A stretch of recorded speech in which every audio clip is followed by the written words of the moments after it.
भाई साहब, पिछले 48 घंटे से तो ये बारिश रुकने का नाम नहीं ले रहा है। लगता है मेरा व्लॉग तो अधूरा रह के ही रहेगा। ऐसा सोचना भी मत, क्योंकि क्लाइमेटिक कंडीशंस कैसा भी हो, ये फोटोग्राफर तो फोटो उठा के ही मानेगा। Hello everyone, it's your lemon photographer.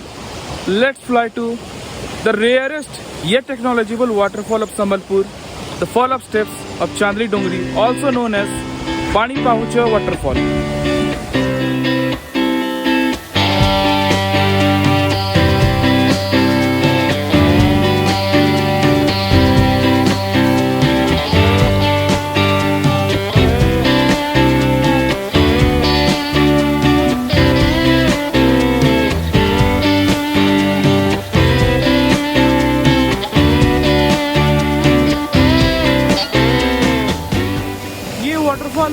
लगभग संबलपुर से 30 किलोमीटर वेस्ट डायरेक्शन पे बुर्ला के पास 0 पॉइंट पे लोकेटेड है। जिस पहाड़ से ये वाटरफॉल गिरता है उसका नाम चांदली डोंगरी है। अब ये चांदली डोंगरी क्या है? देखिए, सिंपल शब्दों में बताऊं तो चांदली का मतलब होता है बाल्ट, या आप कह सकते हैं टकला। माउंटेन मतलब पहाड़, इसको बाल्ड माउंटेन भी कह सकते हैं। अच्छा, इसका नाम क्यों पड़ा बाल्ड माउंटेन? क्योंकि ये माउंटेन के टॉप में पेड़ पौधे जो है वो ना के बराबर है। मिलता है तो सिर्फ पत्थर, चट्टाने और छोटे मोटे टीले ही मिलते हैं। मैंने इस वाटरफॉल को रेयर का, उसके पीछे भी एक रीज़न है। क्योंकि ये जो वाटरफॉल है ये कम्प्लीटली सीजनल है। अगर बारिश 2 दिन से ज़्यादा कंटिन्यूस बना रहा तो आप देख सकते हैं इसका नज़ारा कितना ब्यूटीफुल लगता है। साथ ही अगर हफ्ते भर से ज़्यादा ये बारिश नहीं हुआ यहाँ पर तो सिग्निफिकेंटली इसका जो फ्लो है वो भी कम हो जाता है।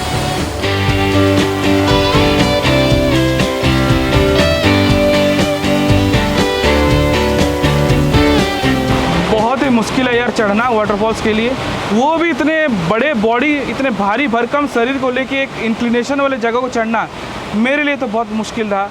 और ये मेरे लिए एक अच्छा अचीवमेंट भी रहा, क्योंकि इतना इंक्लाइंड वाला जगह पे मैं चढ़ के आया हूँ, वो भी बहुत ही स्लिपरी है।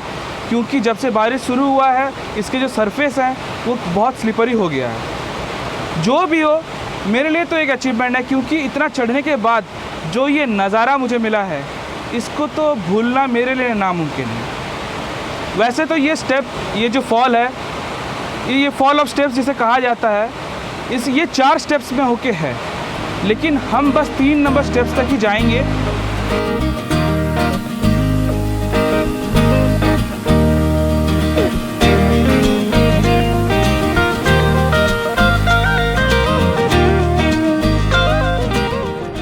फॉल ऑफ स्टेप्स या पाहुचा वाटरफॉल, इसके नाम के पीछे भी एक अच्छा सा रीज़न है। जिस तरह हम घर बनाते हैं तब कंक्रीट का सीढ़ी बनाते हैं, वो स्टेप्स में बना रहता है। ये जो वाटरफॉल है इसका नेचुरल स्ट्रक्चर ही यही है। ये नेचुरली फॉर्म ही हुआ है, जो कि स्टेप होके है, और पानी वहीं से जब गिरता है तब ऐसा लगता है कि स्टेप्स में पानी बह के आ रहा है।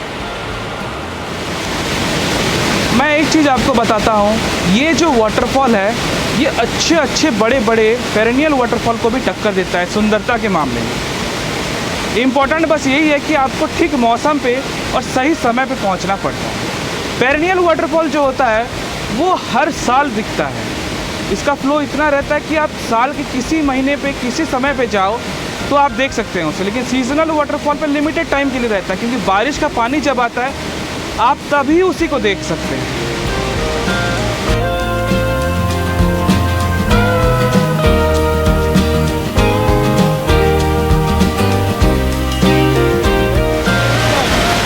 ये रिसेंट 6-7 सालों में ये वाटरफॉल इतना फेमस हो गया कि 100 लोगों की तादाद में हर मानसून के सीज़न पे लोग यहाँ देखने के लिए आते हैं। यहाँ आते हैं और एन्जॉयमेंट करते हैं और नहा के जाते हैं। सुबह से लेकर शाम तक यहाँ पर हमेशा भीड़ जमी रहती है।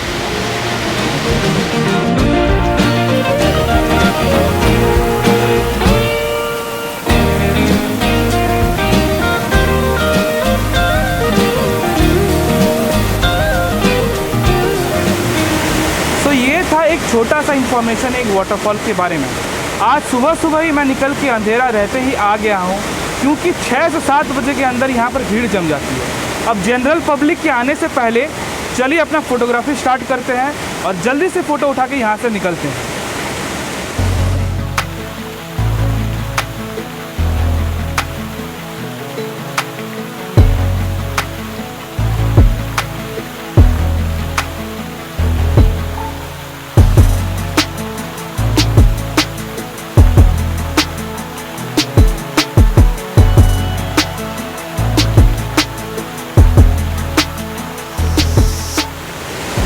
चलिए स्टार्ट करते हैं आज का फ़ोटोग्राफी का सेशन।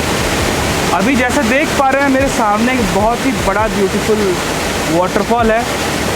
इसका फ्लो इतना ज़्यादा है कि मेरा ट्राइपॉड भी बहुत ज़्यादा हिल रहा है, इसको मेरे को पकड़ के रखना पड़ रहा है। इसलिए जो आज का शटर स्पीड है मैं ज़्यादा स्ट्रेच नहीं करूँगा। तो अभी जो मैंने सेटिंग रखा है वो रखा हुआ है एक्सपोजर टाइम 2 सेकेंड्स, ISO 100 और एपर्चर जो है वो f16 है। f16 मैंने इसलिए रखा है क्योंकि मुझे जो अपना फ्रंटल एलिमेंट है जो रॉक एक सामने है वहाँ से लेके पूरा पीछे तक मुझे शार्प चाहिए। अब बहुत लोग कहेंगे कि f16 में तो डिफ्रैक्शन स्टार्ट होता है, आप जो डिटेल्स होता है वो लॉस होना शुरू होता है। मेरे लिए इतना इम्पॉर्टेंट नहीं है क्योंकि मैं उसको पोस्ट प्रोडक्शन में थोड़ा थोड़ा एनहेंस करके डिटेल्स भर सकता हूँ। मेरे लिए जो इम्पॉर्टेंट है वो पर्टिकुलर सब कुछ शार्प होना चाहिए और वेल फ्रेम्ड एंड कंपोज होना चाहिए। जैसे कि देख सकते हैं ये वाला मेरा फ्रेम है और मैंने जो फोकस रखा है ऑटो फोकस पे रखा है। अब ये मैं नया जनरेशन का कैमरा यूज़ कर रहा हूँ तो मेरे को ऑटो फोकस बहुत ही रिलायबल लग रहा है, क्योंकि लैंडस्केप्स में मैं हमेशा मैनुअल फोकस किया करता था। लेकिन ये निकॉन की जो सेकंड जनरेशन के कैमरा इतने रिलायबल हैं कि कहाँ पर भी टच कर दो फोकस कभी भी मिस नहीं करता है ड्यूरिंग द फोटोग्राफी। तो मैंने जो फोकस अपना रॉक पे रखा है और उसका जो राइट साइड का इंटरसेक्शन पॉइंट या जो फर्स्ट रूल ऑफ थर्ड्स का फर्स्ट अपर जो पार्ट है उसको मैंने वो पेड़ और वो वाटरफॉल को रखा है। तो अब देखते हैं शॉट लिखिए। बाय द वे मैं अभी यूज़ कर रहा हूँ अपना शटर रिलीज केबल और देखते हैं फ़ोटो कैसा आता है।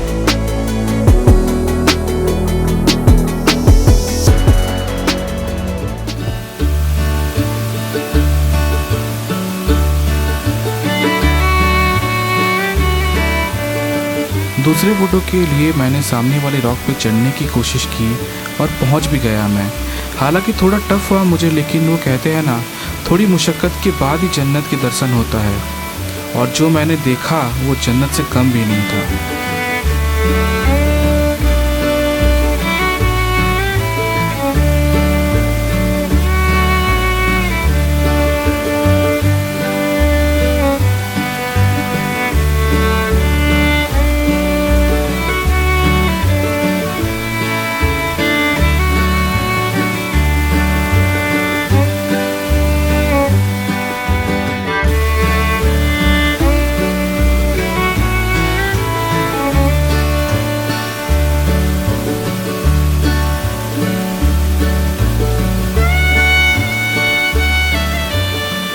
तो अभी देख सकते हैं मेरा जो कंपोजिशन बिल्कुल यही है।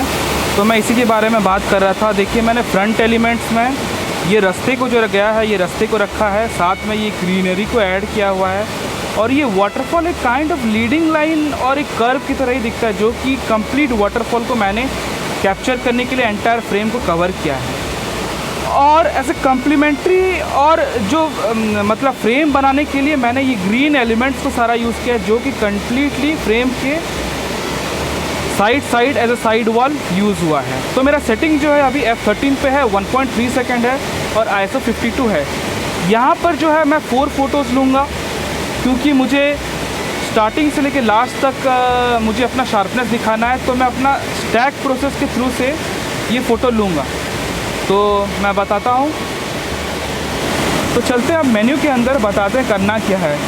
यहाँ पर मैंने फ़ोटो शूटिंग मेन्यू पे गया, उसके बाद यहाँ पर लास्ट में आके फोकस शिफ्ट शूटिंग है। तो ये बेसिकली करता क्या है, ये फोकस ट्रैक कर देता है। तो मैंने यहाँ पर नंबर ऑफ़ शॉट्स 11 रखा है और इंटरवल 1 सेकेंड रखा है, और एक्सपोजर लॉक भी कर दिया है। बस करना क्या है, मुझे स्टार्ट करना है। स्टार्ट करने के बाद ये अपने आप ही वो अपना फोकल जो प्लेन है उसको चेंज करके शॉट लेगा, और मुझे स्टार्ट से लेकर लास्ट तक के फोकस करते हुए 11 शॉट मिलेंगे, जो कि मुझे फाइनल पोस्ट प्रोडक्शन करने में हेल्पफुल रहेगा। तो ये था इस वाटरफॉल की ब्यूटी और कुछ फोटोग्राफ्स। कमेंट सेक्शन में आप बताना वीडियो कैसा लगा, और इस तरह की वीडियो को देखने के लिए इस चैनल को सब्सक्राइब करना आप ना भूलें। And do share and like the video. Take care.